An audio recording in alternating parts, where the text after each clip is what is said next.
एक पौधे की कीमत कितनी थी लगाने में? उस समय तो 6 रुपया में मिला था हमको, मुजफ्फरपुर से आया था इसका बीज।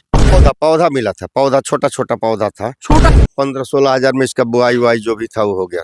25% आपका फल बचा हुआ है, 75% इसमें से निकाल 75% आप लोगों ने निकाल दिया है। जो 30 रुपया 35 रुपया किलो का बिक जाता है, कच्चा पक्का जो भी है। इसमें तो मोटा मोटी 50,000 लाखों रुपया से तो ऊपर इसका प्रॉफिट हो गया है। और इसकी डिमांड कम नहीं होने वाली, सप्लाई चाहे जितनी भी हो जाए। हम तो यही कहेंगे सब लोग करें पपीता का खेती, कोई कट्ठा को 2 कट्ठा 4 कट्ठा करके अपने आप अनुभव कर लें कि इस हमको कितना मुनाफा है। जिसका जितना खेत है उस अनुकूल अपना करें।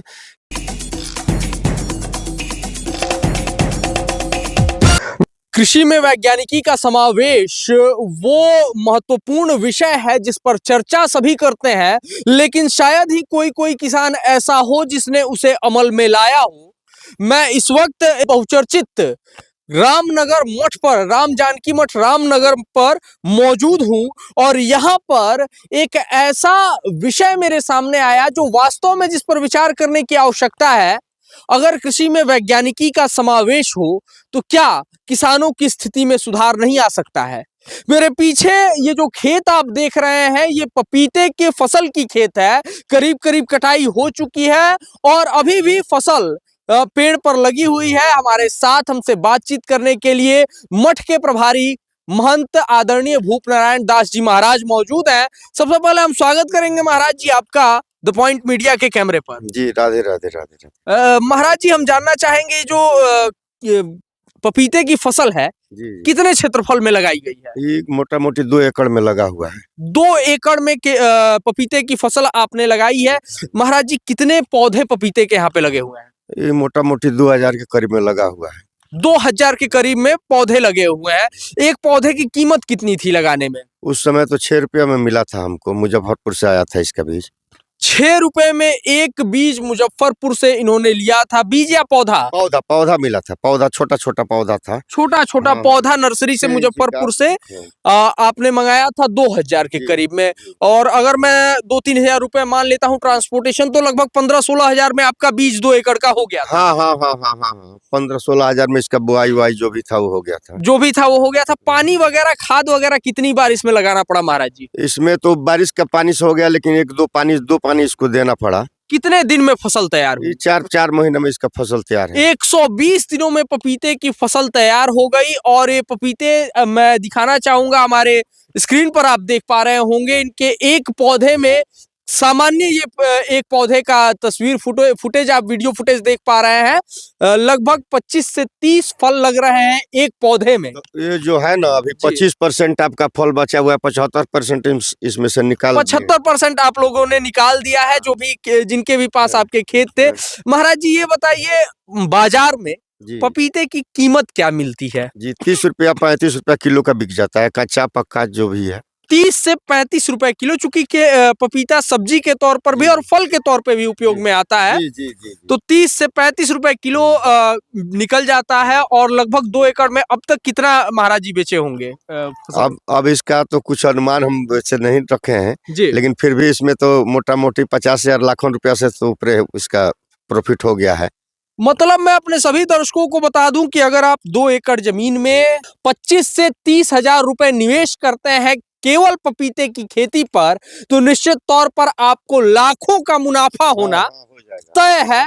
महाराज जी उन्नत कृषि के बारे में हमेशा चर्चा होती है। कहा जाता है कि किसानों की स्थिति अच्छी नहीं है, किसान आत्महत्या कर रहा है। ऐसे में क्या पारंपरिक फसलों की जगह ये व्यावसायिक फसलें एक अच्छा विकल्प होंगी? हाँ ये सबसे अच्छा विकल्प है। काहे कि आजकल का जो समय सबसे बड़ी चीज ये है कि पपीता का जो खेती हमारे यहाँ हुआ है, इस गांव में ऐसा शायद कोई बाकी है। किसी के यहाँ प्लेट डाउन हुआ, किसी को कोई तबीयत खराब हुआ तो कोई पत्ता भी पपीता भी, बहुत आदमी का सेवा भी हो रहा है, निःशुल्क में हो रहा है। उसका कोई पैसा नहीं है कि 1 पपीता के लिए 2 पपीता के लिए पैसा दिया जाए। ये मैं बता दूं कि राम जानकी मठ रामनगर के प्रभारी महंत भूप नारायण दास जी महाराज ने सेवा भावना से पपीते वितरित भी किए हैं लोगों में। प्लेटलेट्स डाउन होने पर औषधि के रूप में मैं अपने दर्शकों को बता दूं पपीते की पत्तियों का उपयोग किया जाता है। इसके अलावा चिकित्सा विज्ञान में यह माना जाता है कि गाय के दूध के साथ साथ पपीता एकमात्र ऐसा फल है जो कि संपूर्ण पोषक तत्वों को अपने भीतर धारण करता है, जिसकी वजह से पपीते की डिमांड ज्यादा रहती है। ये डिमांड खत्म नहीं होने वाली है जब तक लोग बीमार पड़ते रहेंगे। अक्सर उनके भोजन में पपीता शुमार होता रहेगा और इसकी डिमांड कम नहीं होने वाली, सप्लाई चाहे जितनी भी हो जाए। महाराज जी, हमारे चैनल के माध्यम से जो दर्शक आपको देख रहे हैं उनसे आप क्या कहना चाहेंगे? हम तो यही कहेंगे सब लोग करें पपीता का खेती, कोई कट्ठा को 2 कट्ठा 4 कट्ठा करके अपने आप अनुभव कर लें जी। कि इससे हमको कितना मुनाफा है। जिसका जितना खेत है उस अनुकूल अपना करें, इसमें फायदा है, इसमें लाभ है, कोई विशेष इसमें हानि नहीं है, इसमें कोई ज्यादा रोग बीमारी भी नहीं है। जी। थोड़ा सा अपना देख रेख करने पर इसका फल निकल जाएगा। मैं यहाँ पर बताना चाहूंगा अपने दर्शकों को कि इस पपीते में बीज बहुत कम होते हैं, जिसकी वजह से आप नई पौध तैयार नहीं कर पाते। ये नर्सरी का प्लांट है, विकसित किया हुआ प्लांट है। दूसरी बात, एक ही पेड़ से आप चाहें तो कई बार एक ही पौधे से आप कई फसल ले सकते हैं, बस फलों का आकार थोड़ा सा छोटा होता रहेगा, या फिर कि वही 6 या 7 या 10 रुपए में आपको एक पौधा मिलेगा नर्सरी से, वो आप ला सकते हैं। मैं अपने सभी दर्शकों से पहले तो यह स्पष्ट कर दूं, वीडियो प्रायोजित नहीं है, ना पपीते की फसल का विज्ञापन करने के लिए हमने कोई पैसा लिया है। किसानों की स्थिति पर हमें अच्छा लगा और हमने ये सोचा कि महाराज जी के सौजन्य से जो खेती मठ के द्वारा की गई है वो आम जनता तक लाया जाए।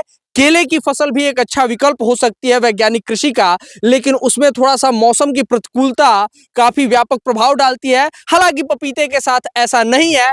तो पपीते की खेती की ये रिपोर्ट हमारे दर्शकों को कैसी लगी, कमेंट बॉक्स में हमें जरूर बताइए। मिलता है फिर किसी और वीडियो के साथ, तब तक के लिए नमस्कार।